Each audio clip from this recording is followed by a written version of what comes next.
سلامونه ملګرو، د هیواد نیوز چینل ته ښه راغلاست.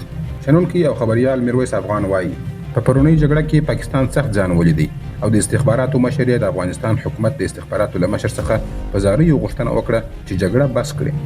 شنونکي او خبریال میرویس افغان وایي د افغانستان او پاکستان ترمنځ د سپین بولدک په پرونۍ جګړه کې د افغانستان ګټو او د پاکستان زیانونو ته په اشارې سره ویلي دي چې پاکستان په خپل تاریخ کې پرون ورځ یوه سخته او دروند زیان لیدونکې جګړه تجربه کړه.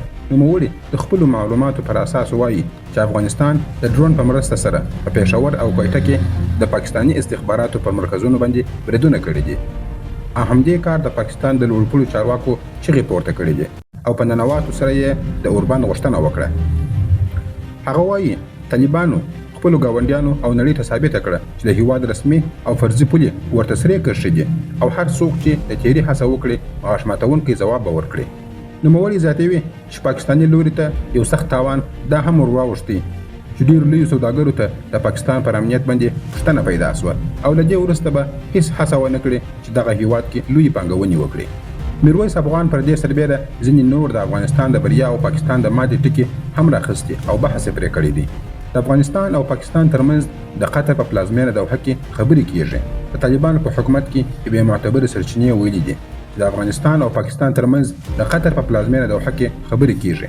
د دغه سرچینې په وینا ټاکل شوی له کابل څخه نن او یا هم سبا د طالبانو حکومت یو پلاوی دوحې ته ولاړ سي چې په دغه خبرو کې به برخه واخلي. سرچینو ویلي دي د قطر په منځګړیتوب دغو ټاکل شویو خبرو ته پاکستان هم رابلل سوی دی. د پاکستان حکومت تر اوسه د دغو خبرو په اړه څه نه دي ویلي، خو لومړی وزیر یې یادونه کړې چې خبرو ته چمتو دی. بل خوا بیا د پاکستان دفاع وزیر خواجه آصف د افغانستان او پاکستان ترمنځ د 48 ساعته اوربند په حق وایي فکر نه کوي چې اوربند به تر ډیر دوام وکړي، ځکه د ادعا له مخې ډیلي اوس مهال د طالبانو د ټولو پریکړو ملاتړ کوي. تېره شپه د پاکستان د جیو شخصي تلویزیون سره یوه مرکه کې د پاکستان وزیر تور پورې کړ چې افغانستان کې د طالبانو حکومت د هند لپاره نیابتي جګړه کوي. پر بیرغ یې کلمه طیبه لیکلې ده، خو دوی اوس د هند لپاره کار کوي. د افغانستان پلازمینه کابل کې د ادعا شوي هوایي برید په هکله یوې پوښتنې ته په ځواب کې خواجه آصف وویل زه په دې هکله ډېر څه نه وایم، خو موږ د افغانستان په هره برخه کې د بمبارۍ کولو وړتیا لرو. نوموړي ادعا وکړه چې په افغانستان کې دننه کافي بریدونه سوي دي. خواجه آصف وایي که دوی جګړه پراخه کړه موږ به په ټول قوت سره ځواب ورکړو. د پاکستان دفاع وزیر وایي د دواړو ګاونډیانو ترمنځ د ځینو هیوادونو له مداخلې وروسته اوربند سوی دی او په وینا یې خو دا ډېر نازک اوربند دی. زه فکر نه کوم چې دا اوربند به ډېر دوام وکړي. خواجه آصف زیاته کړې ده آیا د هند نفوذ زموږ د دوستانو ترمنځ نفوذ کمولی سي او که نه، دا یوه پوښتنه ده. افغانستان کې د طالبانو حکومت تر دې دمه د ښاغلي آصف د ادعاو په اړه څه نه دي ویلي، خو له دې مخکې یې دا ویلي وه چې افغانستان خپلواک هیواد دی او له هر بل هیواد سره ښې اړیکې غواړي او همدارنګه د طالبانو حکومت پر خپله خاوره کې یې د ترهګرو ډلو د فعالیت ادعا هم رد کړې وه. خواجه آصف ولې د جګړې د دوام وړاندوینه کوي؟ آیا پاکستان په خپلو ختیځ او لویدیځ کې د تاوتریخوالي زغملو وړتیا لري؟ آیا په افغانستان کې د طالبانو حکومت هم له پاکستان سره د اوږدې جګړې دریځ غوره کولی سي؟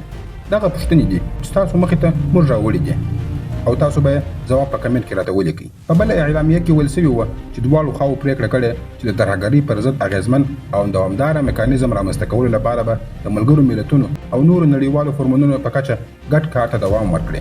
په ورته مهال دا څرګنده شوې چې سږ کال پاکستان کې د نامنویو پیښو کچه په چټکۍ سره لوړه سوې ده او د دغو بریدونو په ترڅ کې د پاکستان د پوځ لسګونه افسران او سرتیري وژل سوي دي.